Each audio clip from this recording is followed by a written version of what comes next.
Okay,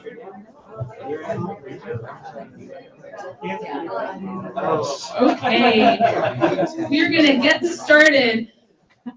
We are so excited that you're here. This is Constellation number 12.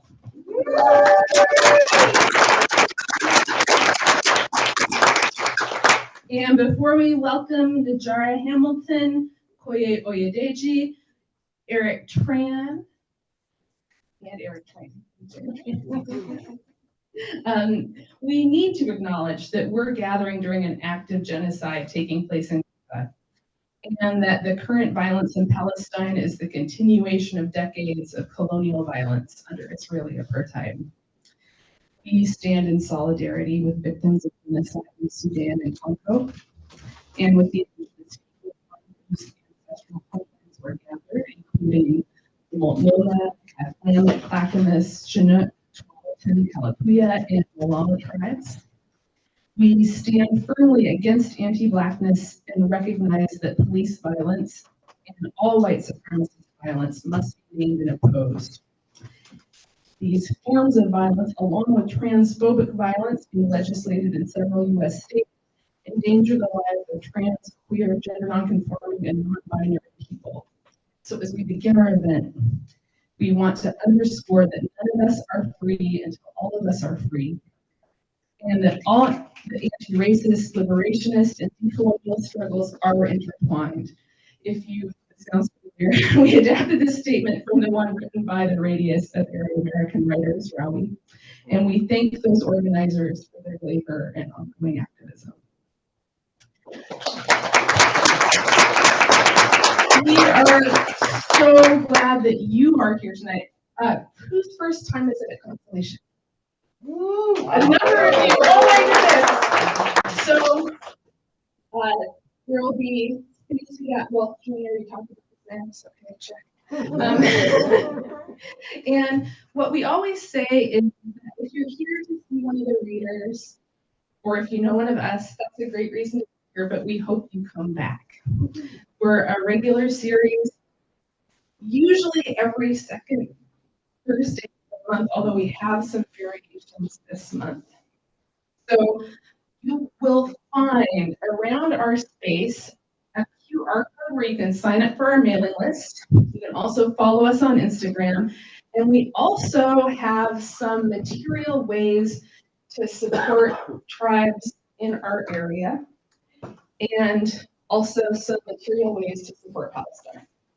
So those are around. We have little QR codes about, and so keep your eye out for those. We hope you join us. I think we're ready to begin.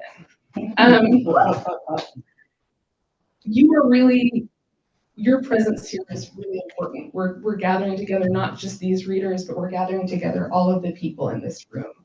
That's a big part of what Constellation is about. Your listening is a gift.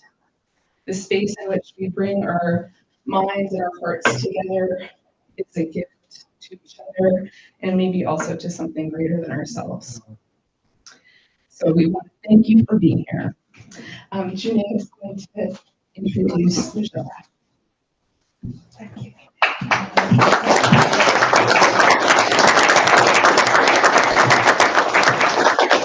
Hi, everybody. My name is Junae Hayworth-Kafka. My pronouns are she, they. I actually don't like speaking in front of a crowd, but I do want to have this. Thank you. Turn around, everybody. Turn around. Thank you. I just want to echo what Jessica was saying about the space being special. This is a once monthly event, and I look forward to it all the time. We offer amazing, cool people, and I just feel like this is a space of solidarity. And the world is so harsh right now.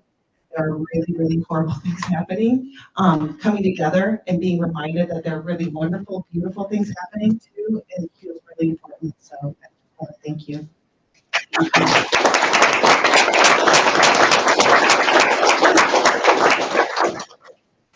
And I'm super excited to be able to partner with Tin House this February. We we partner with y'all like twice a year with the resident season. So we've got two writers from out of town who are here to stay at the Tin House residency doing amazing work. So I'm excited to introduce Njara Hamilton. Njara Hamilton, she, her, is a Jamaican singer, songwriter, storyteller, and scholar. She teaches and writes literary criticism on contemporary Caribbean novels and narrative theory by day. But at night and on weekends, she moonlights as a novelist in a quest to recover her writing voice from academies. Yes, I feel you. She's working on a novel called Everything I Read, as well as a monograph about Caribbean time travel sci-fi. She lives in Charlottesville with her, this is adorable, with her plastic plants and enjoys relaxing on her fake tropical oasis balcony called Bohemia. Please help me welcome Njara.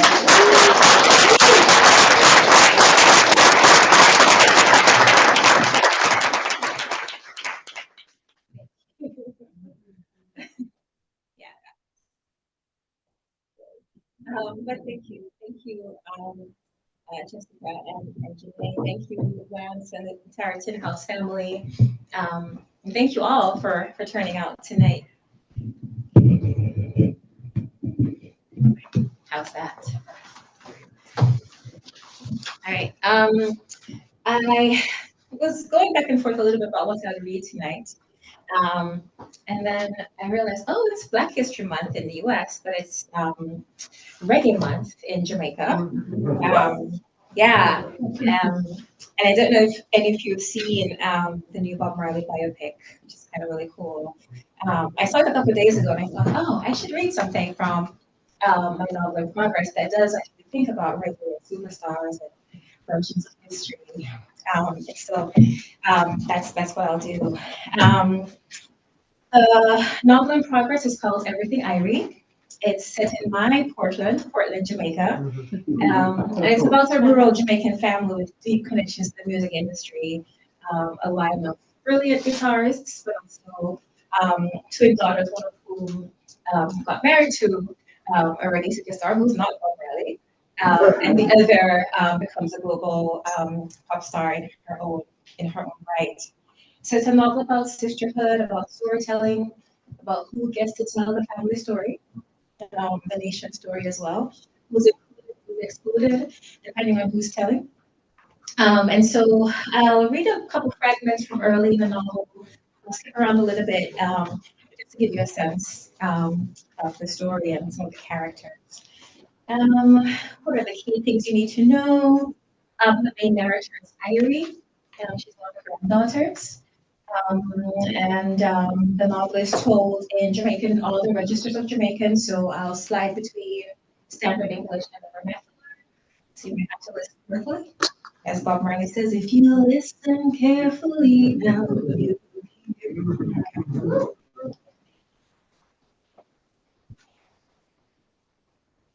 Radio.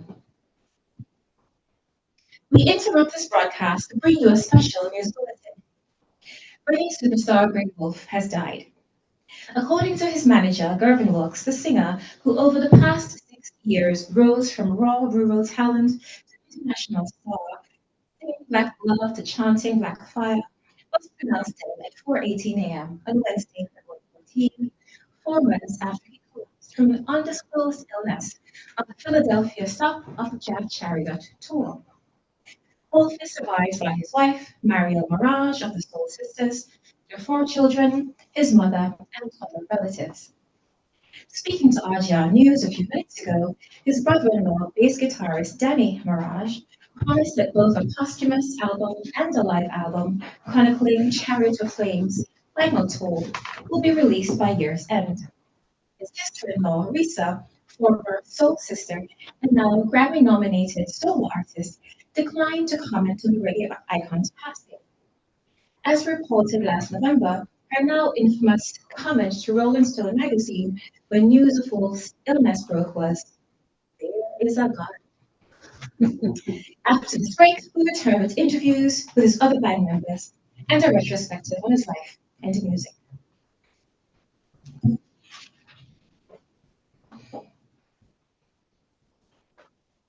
Diary.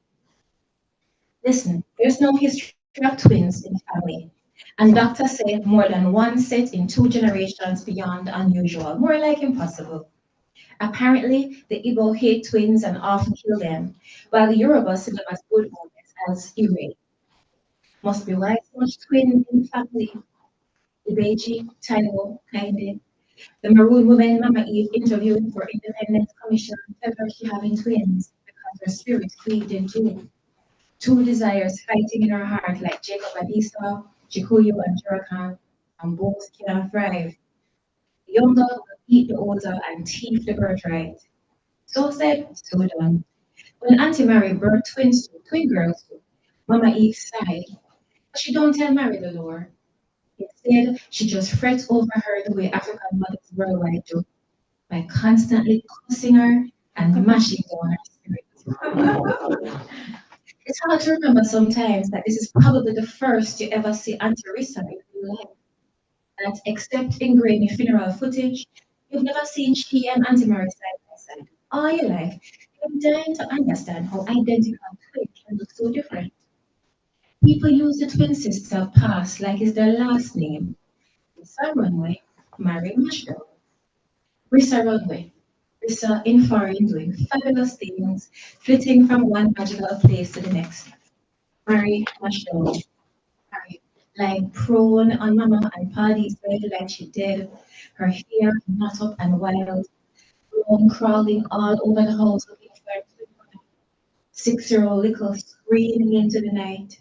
Mama getting up to slap the louver window shut to shut out the noise of the waves, and when that don't calm down the picnics, making them chocolate tea, pounding the cocoa lump soft and strong in the mortar, the rich smell of mother love saturating the air. Daddy, footfalls soft as him go sit down on the stairs outside him bedroom and play him guitar. The same verse over and over till the picnics calm down, drink the tea and fall asleep. Bro, curl up in Auntie Mary's side. Baby, scroll across Auntie Mary's back. Look up with her finger in her mouth, drooling on Daddy's leg. And Daddy have to scoop her up careful, like when you're scooping out jelly meat. Tiptoe, carry her and tuck her in whatever warm spot left near her belly. Draw the sheet over you and tiptoe to where you hiding under the stairs, pretending to sleep.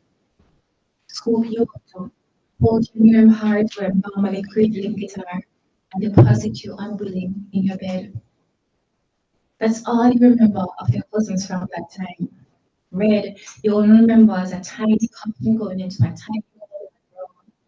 As the name on Mama's and Patty's tongue when Auntie Mary would go and come from hospital all hours of night, then collapse on the bed like she did, reeking of death. For she used to smell of Dettol and carbolic soap, just like the man that drowned up Red the summer before that. The first death you ever seen in your life, and the stench of the bloated man, bloated and ashy grey, latched itself in your nose. Even in your dreams, you could still smell him. It's not long after that man drove that Uncle Gray dead too. And in your mind, you tangle up bloated Gray man and Uncle Gray. And although you know the disease make Uncle Gray whip like salted bullfrog, even now, when you think of Uncle Gray, grown man and smell that dead smell. And Mama's party when the man drowned. Wonder who next? Death and trouble always come in threes. So after Uncle Gray dead, and I wake up one night to a loud sound like claps, and Polly drove the machine under the bed and shiver with the curtain and look out to see Auntie Mary on the doorstep and he's wild and staring. The three picnic hanging on to her frock tail, something wrapped in a white blanket in one arm, and she dragging a raggedy suitcase behind her, and Mama bawl out, Jesus, Savior, pilot me, and Mary collapsing Polly arm and turn her later on her bed. Sure, Auntie Mary was brain dead next. Mashed down, lie down on her mother bed and couldn't get like calling trees. Married, don't dead. Is red dead left her. Left him twin as a singleton, left him dead stench on his mother, like cheap perfume, like him mark her with him smell to say, you next moment, but married, don't dead. Even the mother one tame usual dear so whisper when she walk past like ghouls. All the same, if it was my husband with a penis cancer and same woman him cheat on me with throw me up in one house and me have to nurse my penis in grave, we just lie down and dead. I don't know. My bro, nor the girls' twins. Over a few months, she and lived on my yard until they go back to town to live in one cut of rent house after the next. Every time she walked by her picnics, she would sniff them like as if her nose can tell if they're about to slip away from her. Make she have to watch a spout bear and lower them in a tiny hole when all she can do is stand there on the bank of dirt, staring down and swaying like she about to jump in there and then it's probably from that time you're afraid of her. Don't even want her to touch you in case mashed down catch you. Mashed down, looking like a beaten down, suckled version of Anterissa. A picture, a warning of your own future.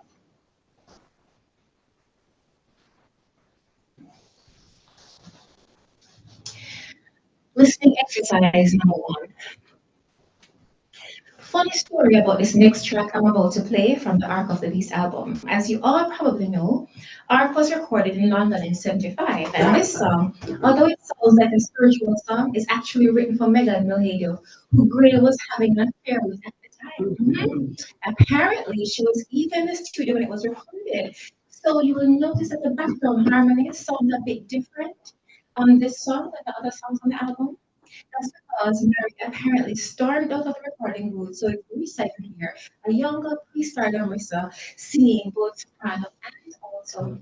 Yes, indeed. Gray was skilled at hiding his philandering in the lyrics of his songs. When I play it, listen to how in the second verse he's pledging fidelity and forsaking all others. I think he's swearing devotion to Jah when the mention was bare face, lyrics saying the girlfriend in front of the wife. Notice too the particularly heartbreaking bass guitar here. That's veteran Danny Murad, Gray's best friend, but also Gray's big brother. As you listen, just imagine what Danny knows and is telling us, or can use a sister in this moment.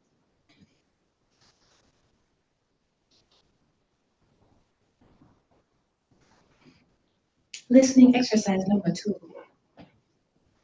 And this one is the one you hear only when you listen good. Underneath what people say, in between the spaces in the song, but only if you enter the song on the wrong beat and your brain fails to compute where the beat really falls, for the vocals and the arrangement or the sync. Because you cannot find the downbeat or the one drop. Sometimes it happens when you hear daddy play. Plenty time, you sit down on the seawall behind the house and strum guitar. Stringing, stringing, and sing out Gray's last song, last words. Love fire! Before him left the card hanging, and we stare out at sea for hours like him forget where him is. Sometimes it happen when anti-marriages materialize out of nowhere with a string and hollow cheekbones, and it's like you're seeing a ghost of her twin sister, pretty, bossy anti who could be like life itself. For although the story believes that Auntie Mary had a real nice husky bluesy voice and even used to write song and sing, from your born and come, the only way you can hear her voice is to listen good to the background vocals with all chariot of flames play on the radio. Right, this last section, Mary.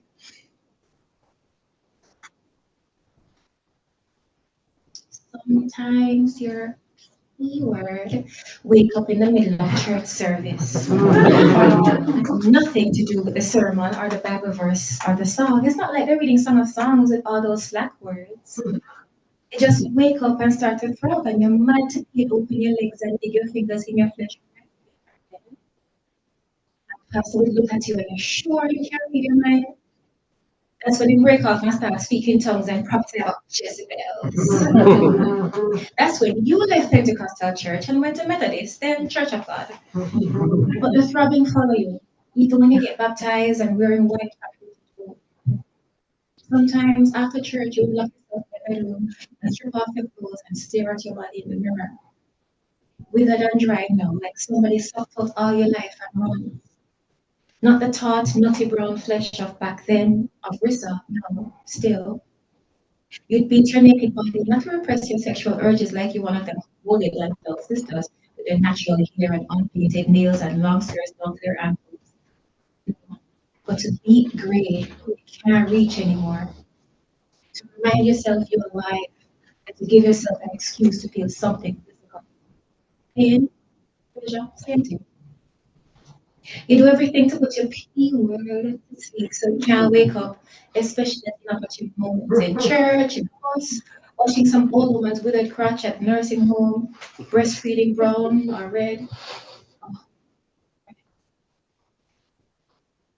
when it wake up cold, he often things, praise, face, and sweet, lying voice, and finger rubbing you till your voice uproot from your very soul, and I'm laughing and say, shy girl, it's dear, so you know it. Make it talk some more. Gray, who would give you the sweetest and bitterest feelings mixed in one. You know him a new woman when the poetry. But him loving you alone, him loving sweet, him pay your body full attention, spend hours tuning you like you're a guitar, speaking song lyrics to your belly button, and you're putting it there, you said it. Make you laugh with your whole body when you extemporize worshipful lyrics to your room bottom, lyrics that end up in one of his songs, and everybody swears about Jah. Jah moon, give I light. When great happy woman, the worship stop. You forget you have body. Just talking to you about music, business, and the children. Climb on you, taking pleasure, roll off, roll a spliff, and gone. That's up there.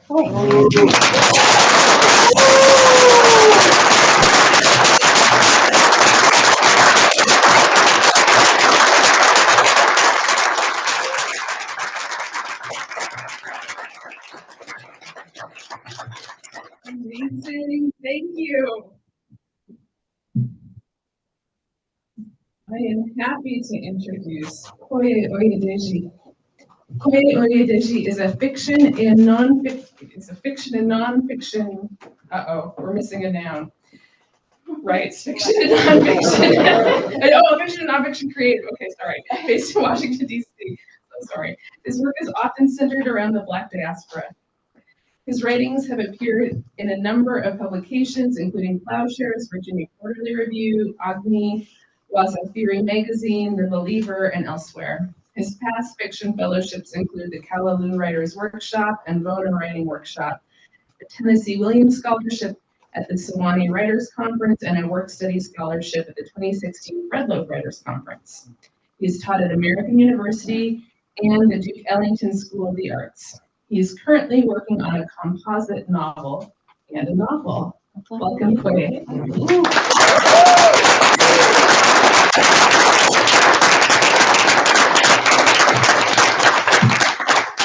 Wow. Can you all hear me?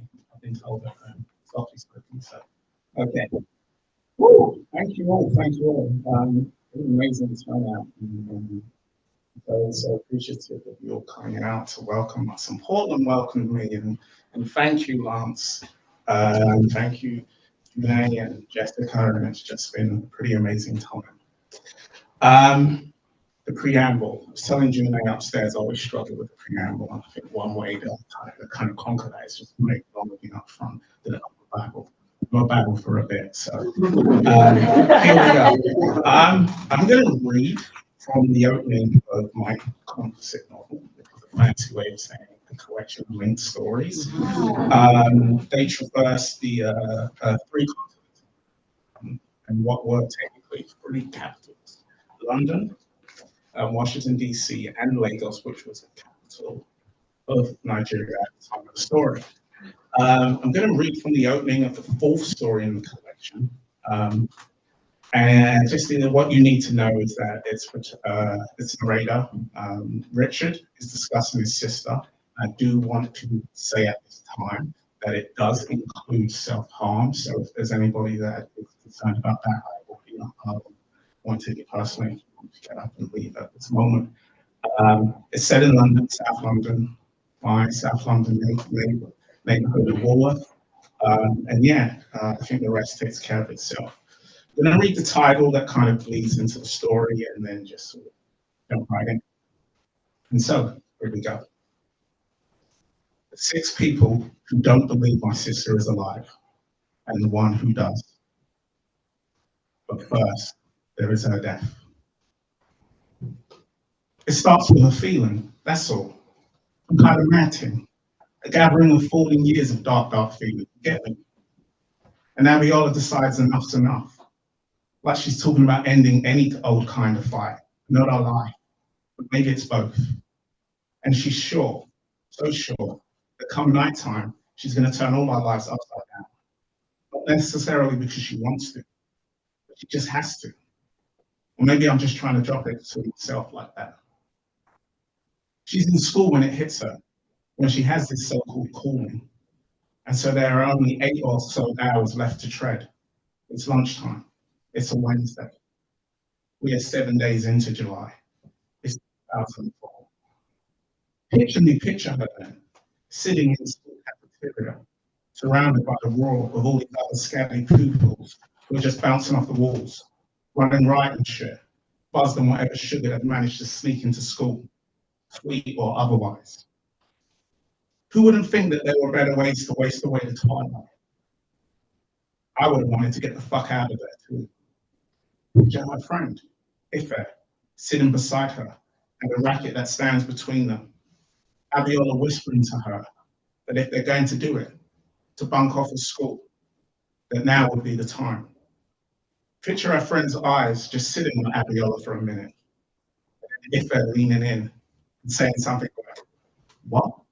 I can't hear a word you're saying." Picture them meeting again, minutes later, by the school's football pitch, the school's side entrance, where the space between the gates fencing is wide enough for young girls to squeeze themselves through. There'll be minutes between them and the bell sounding. The teachers on lunch duty will soon scan the area. So think, as they squeeze between the gap in the fencing, Tom Cruise, Mission Impossible, a doomsday clock going off in their heads. Sounds dread to say it like this, but squeezing will be a thing for the day. Now watch them as they gather themselves and head towards the estate.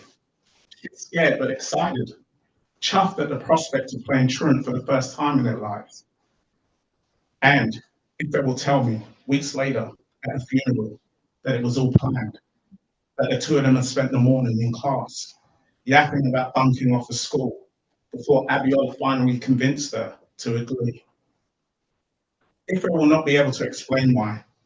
They had never walked the streets like that before, without a freak for authority, high on their adrenaline, and at the sight of what the world looked like beyond school on a weekday afternoon. So now, imagine them, touring the streets of Wards like they are visiting for the first time. Like they don't know these South London streets, our modest terrace houses up the Minna Road, the shops that line Bagshot Street, a Chinese takeaway, a shop front that was once a florist, a grocery store, a William Hill. They take themselves on a mission across the area, our working class manor, mostly council flats and corner shops, market tradesmen and pub locals, roadmen shot in weed, paint splashed labourers leering at women from their transit vans. They pass the Victory Primary School and the Haygate Estate, St. Peter's Church, and then Faraday Park, where they squeeze themselves into swings they've long since grown out of. This is when Ife's feet will grow cold, when the thrill will grow thin, and a good old fear that her mum might beat the shit out of her will start to loom large. This is when, she'll tell me much later, as we stand outside the church and she pulls herself a rainstorm, and she tried to convince Abiola to head back to school with her. I would have seen nothing more than stubbornness in Abiola's response. I'd rather die. There is a gap now in the story during the late afternoon. No one can account for my sister's whereabouts after Ife runs back to school. But there's this brother I know, Bishop, who will later tell me that he was running rocks with his desperate couple of crackers when he saw my sister in the nearby park, or at least someone who looked like her from afar. He'll say he remembered her because she sat in that same spot by the lake for hours. True though, I say, men like Bishop can chat shit, like Breda, a park. Are crackheads these days also looking to get a fix on nature when trying to score? And how are you going to be out there for hours just watching her? Can't trust vision for shit. Man likes to throw himself into the center of things, you get me? So I just don't know if all this pop stuff really happened. That's why I say the gap runs until Naomi, another school friend, tells me that she saw Abiola on the walkway of the Taplow block of our estate. She walked towards me. It was around 5, Naomi would later tell me. She seemed cool, you know, easy. We'll be at my sister's repast when we talk. We'll be sitting on the pavement outside the community social hall. She'll describe their back and forth, and we'll both conduct a separate search for meaning, signs of what we could have done differently. She'll tell me she asked Abiola where she was heading, or my sister replied, up the stairs. Naomi will say she perked up, thinking that she was going up there to smoke a spliff, something she could get in on. I'll stop her then and ask, why would you ever think that my 14-year-old sister would go up there to smoke weed? But Naomi will act like she won't hear me. I will just carry on with the story instead.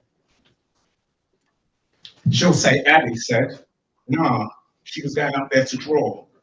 To draw? Naomi will repeat the words before busting out into tears and fumbling the rest through snot and sobs. And I was so mean. She'll say, and I was like, do you really have to wonder why you don't have any friends, Abby?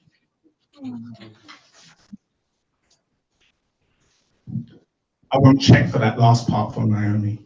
Won't check for it at all. I'll console her at the time and tell her she didn't mean what she said, all the while knowing that yaks like Naomi know exactly what they say and say what they mean. But the whole reason why I won't really check for it is because I won't have her thinking she had any bearing on my sister's decision, you get me? I won't have her thinking it was her. No, it's just not that important enough. And it'll stir me up a little to think that someone, 20 years from now, Naomi might share that story as this big regret of her life, over a somber dinner with friends, tossing her bleeding heart into the air, hoping some idiot catches it. Or worse still, some other fuckers, like her blabbering to some future counselor, blaming everything that has since gone wrong with her life by that brief single exchange. Nah, I'm not having it. Anyways, come on back to picturing the picture of the two of them parting ways on the walkway. Abiola then taking the lift up the block of flats to the 12th floor. She'll be alone now for those final hours. This is where I add the most color to the evening, to the places where Ife and Naomi and maybe Bishop couldn't. Deaf and undeaf has turned me into a storyteller. You get me? The story is the only way I can connect the dots to move forward. But for man to look back still with some sort of recognition and understanding, and just playing Pete from going fucking loops. I've got that night on repeat, over and over. Picturing her as she makes her way to the area at the top of the stairwell, to where the roof access is. I see where she is at, a deserted part of the building, where the walls are free of graffiti and the steps don't stink of dog's piss. At some point, she'll dig into her Hello Kitty shoulder bag with a MAC lipstick that she stole from our sister's dresser, which is why the day after the repass, after speaking to Naomi, after I go up the stairwell in search of some immortality, I'll find it there. The stuff she left back, no, not back, behind, amongst that layer of dirt across the floor. The lipstick, the bag, and a box of Mayfair lights with only 2 fags left inside. Seeing the items littered like that, you feel like a crime scene left unworked. Some X-Files type shit. The cigarette box will be a little crumpled. I'll pick it up, a detective no-no, I suppose. And I'll think about how it could just be one of the many hidden secrets my sister must have come with. I'll bust a tear up there in the stairwell. I'll bust many tears hanging out there in the weeks after her death. It's up there where I'll admit to myself that there has always been something vague enough to keep about her. A sadness that bullied her. And I can only imagine consumed her completely, to the point where it throbbed and nagged and pushed her to crush the last embers of her cigarette out and move towards the window. Picture her scoping the city, the squares of light coming from all the different windows, the high rises, the masonettes. And since our eyesight was half decent, some lights flashing in the distance on the top of Guy's tower. I really don't even want to imagine her with that kind of focus. I want a sister who's crying at this point, scared shitless, doubtful, hesitant. 14 years of life, for fuck's sake. Too young to be making any stupid moves. To make such a fucking grand statement, the ripples of which are far reaching. So young. Sometimes I wonder, what if she had one of those fancy pay-as-you-go mobile phones? I used to tell myself we would have been able to talk her off the roof, so to speak. But I'm not so sure anymore. Shit might have been too late for phone calls, you get me? Come now, brethren. Watch her linger by the window for a little while, psyching herself up. Watch her skyline gaze at all the urban shit below. Pure poetry, you get me? She'll watch the moon tell the sun to go on with its business, to take itself elsewhere. Its words coming in the form of a thick purple haze that starts tearing up the clouds.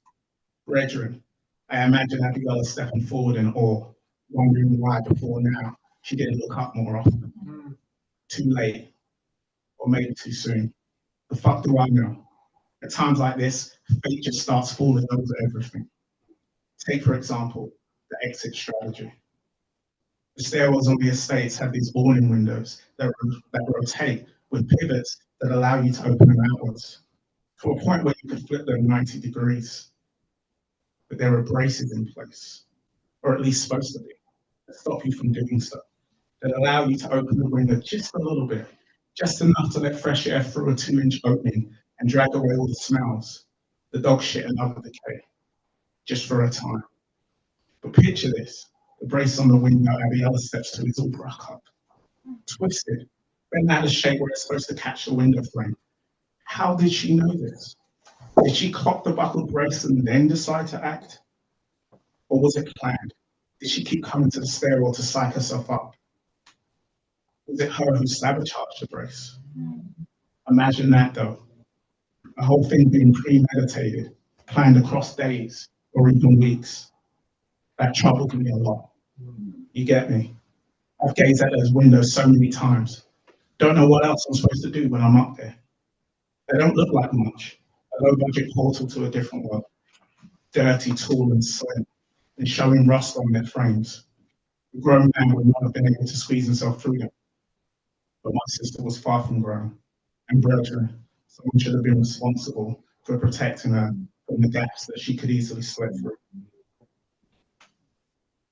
All right, the last picture I'm gonna ask you to draw. Abiola pushing the top half of her body out into the cool evening air with some struggle, like the early slips of a new baby entering the world. The size and style of the awning window makes it impossible for her to actually jump. So there is no dramatic leap to imagine. We have to picture her sliding out of the window instead.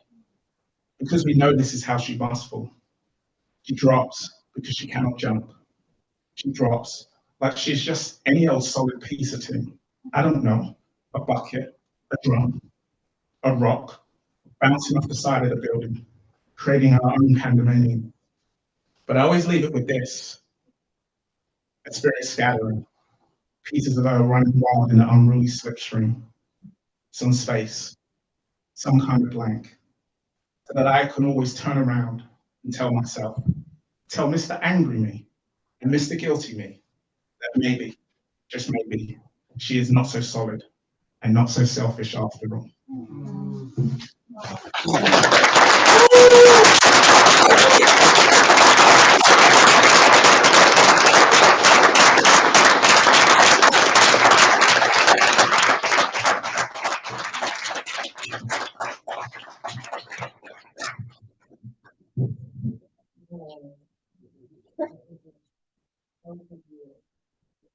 You all get that like little moment of thrill when you hear somebody's work that's not yet out in the world, publishes a book, to be like, oh, I can see it, like, and then we can support those books, and like we can be like, oh, we heard that before it was out there.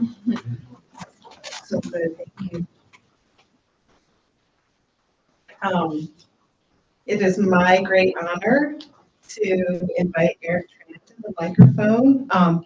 There's something special about having someone who comes in the audience and is part of this community In general, coming up to the mic and reading, thank you for being part of this community in general and for always bringing your sweet, generous, supportive energy to other readers. It's really cool that you're going to be here tonight.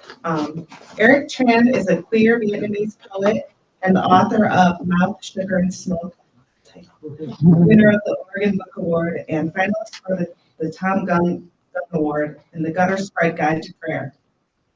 His poetry has been featured in All Things Considered, Poetry Daily, Verse Daily, and Best of the Net, among other publications. He is a psychiatrist in Portland, Oregon, and co-organizes PDX Queer Asian Social Meetup. Please give it up for Eric.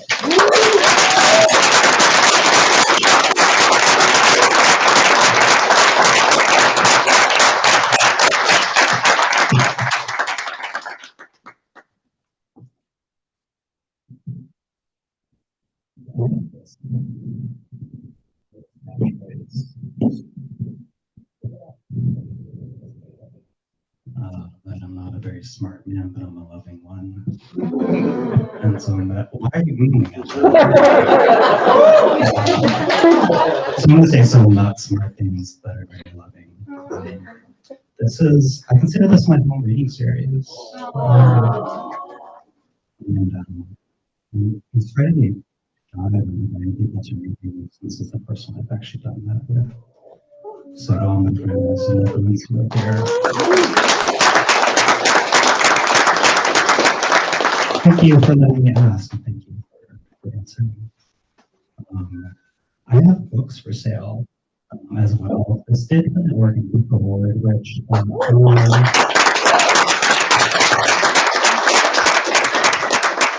our co-host Jessica is nominated for this year.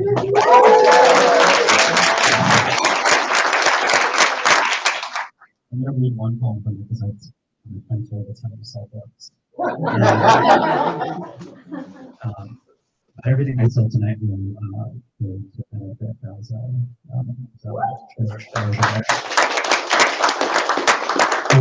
If you don't have the money for it, please talk to me. You can figure something out. Steal a copy if you need to. I'm going to read some poems that are incredibly sad and fascinating. And I say that as a content warning, but every time I find a poetry reading, everyone is really depressed and gay and perverted. So this is fake.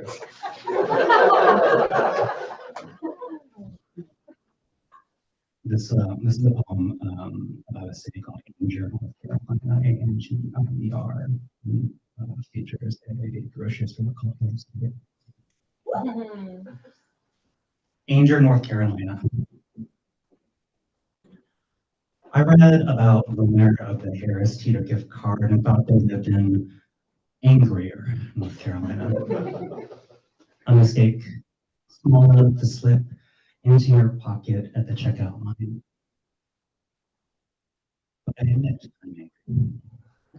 For my friend's wedding this year, I would have more save the dates for wakes than weddings on my fridge if 30-somethings did that. You maybe see now why I'm angry.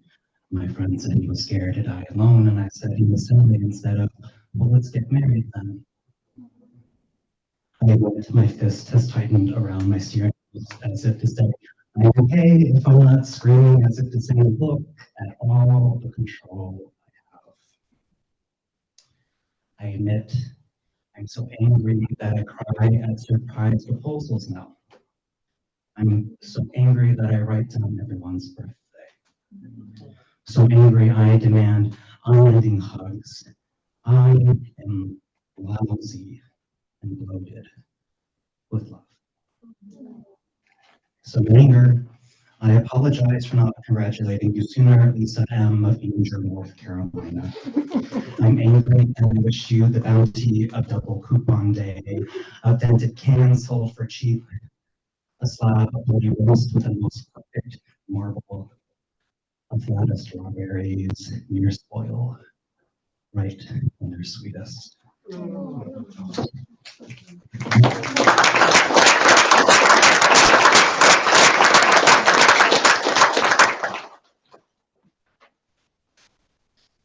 this was from my friend McKinley. I officiated his wedding and he said I could not read this poem. It's called Party at Shit's House.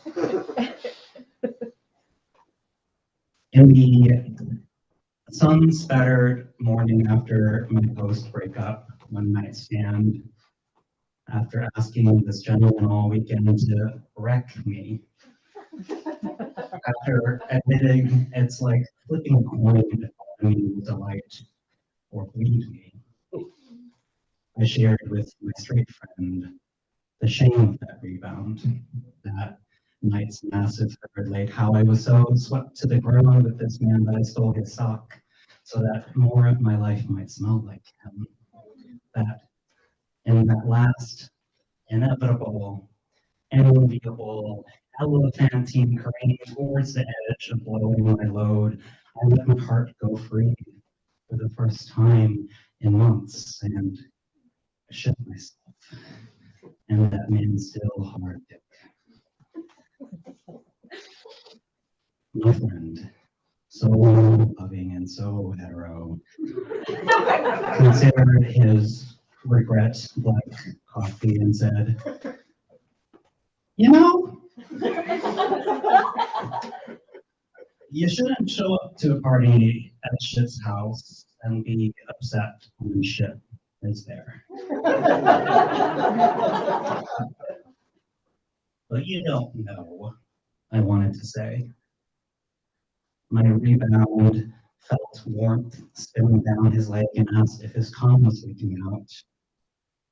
No, I had to say. That's me. The stink of me that has nowhere to hide. You don't know, I wanted to say. I think about this other man who fucked me too hard and I didn't ask him to stop. Instead, I offered to blow him in exchange for a moment of relief. I remember licking blood and bowel off my teeth and was grateful for the escape. I never told you, but I needed to, that last year, a beautiful man forced his hands onto me, and I wanted nothing more than to be asleep. I mean, what use is a shit-eating grin when you could have silence instead?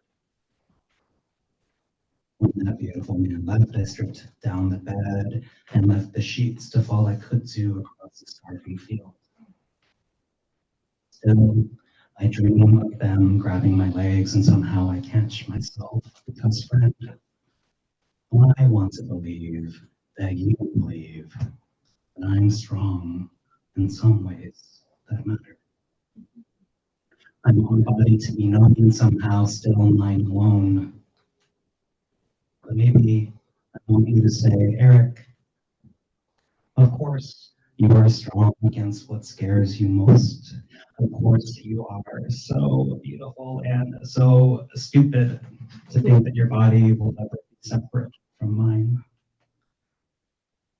When we hold each other, no light will get between us. And we hold each other like the moon holds up the sky. So friend, maybe I want you to bring your knuckles to my door. I'll answer it. And then I'll tell you, welcome, it's me, shit.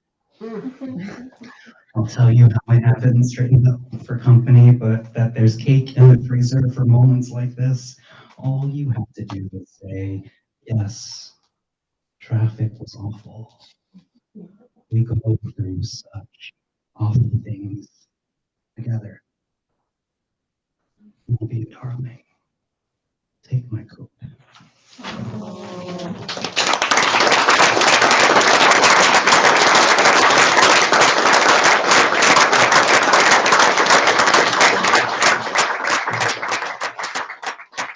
I have one more poem.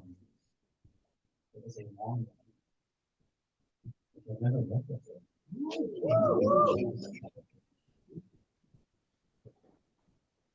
It's not very smart, so you will, I think, figure out how it's going to work.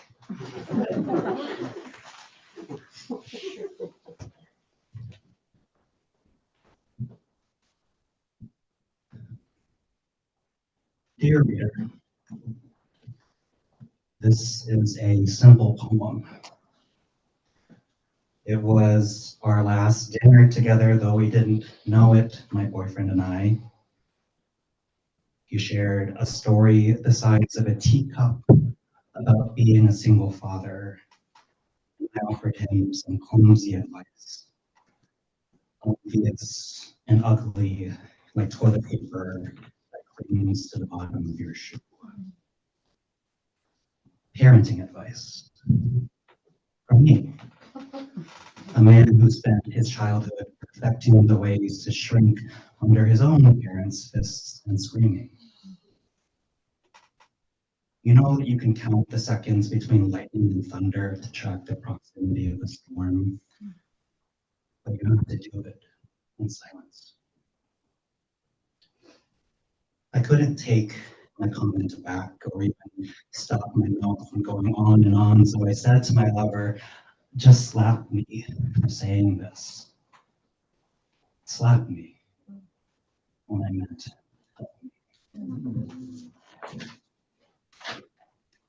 Dear reader, I haven't written a poem all year because I've been stuck worried you won't know how loved you are. I'm worried a man will trace blossoms that you scarred into your skin and you will only feel him checking for bruises. Then he will open his palms, cracked and oiled black, to reveal a cricket. And when you lean in to hear its small song, it will feel like looking over a cliff. That you will keep a man's hand in yours just to know exactly where it is. A man will whisk eggs in Provence, will dirty his nails, frame a candle wick, and I am writing this poem to convince you it's possible to hold the tool without gripping it, without handling it. If worry is a providence of love, I need you to know that there is an alley between worry and fear, where I've managed a slender garden with pools of lilies that you can cut for yourself. Just promise me you'll put them in clean water. Dear reader, I am failing to write you a poem that's freed from metaphor, that separates the bruise and blueberry. In this poem in my mind, I can startle, but not how a light bulb swings and sputters. Why is it so impossible to write suffering that isn't beautiful? Strip clear the fields of romance. Let trust grow instead. Dear reader, I want it to be love. Let me begin again. I want it. If an animal can't flee to be loved, it may fight, or instead of fight, loved, it may bond, it may fuck, it may fake it. I want it as in death, as in joy to be loved. Anything but face it. Let me begin again. I was not an animal. I wanted to be loved. Dear reader, maybe the water will boil with your very best oil and salt, or one morning the songbird will have found another nest, but something will hurt you soon. And I pray it does so gently. Dear reader, I told a man I loved to slap me. Some small idiom from some small idiot who meant, let me get this out of the way, or I can make this easier for the both of us. And because love has a path to the truth, the way night moves to mourning, the way I can feel guilt abandoning such perfect darkness. The man nodded and reached across the table and cradled my cheek in his palm. Dear reader, I forgot to shut my eyes. Thank you.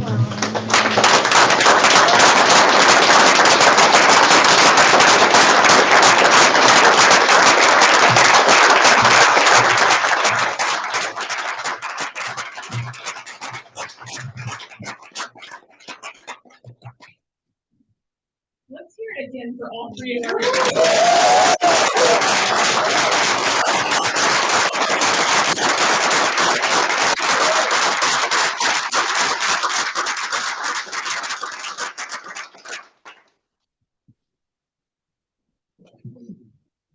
I'm so incredibly starstruck and grateful. And also grateful to Lance.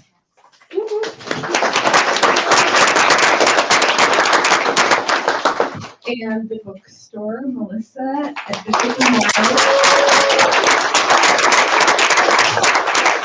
and you can see Eric for Eric's books. And I think we have a QR code for Njara's book. Yeah. Okay. And we're in an amazing bookstore that is fully open for business. The poetry section, very well curated, very lovely, and all the other sections too, but I just happen to know that one. And we also get grant support from the Regional Arts and Culture Council through June, I think. So to them too. We have our March event that's coming up is different in that it's not here, it's at the Armory, and it is a BIPOC adoptee showcase with more than 3 readers. Okay. How many readers? 5 readers. That's what I thought. I wanted to be sure. And it's free. It's free, but you do have to sign up. You have to RSVP. You can find the link on our Instagram, and it's going to sell out.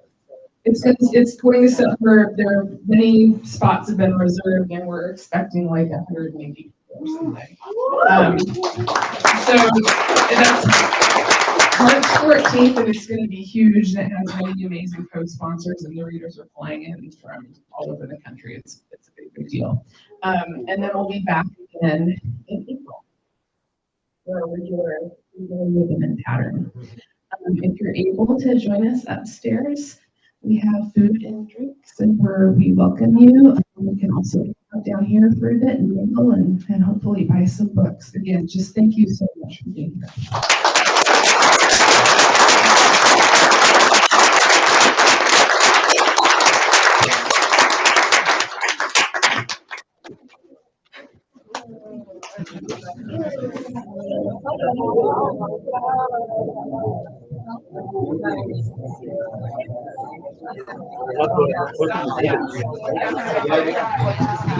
What about that? Oh my gosh, right.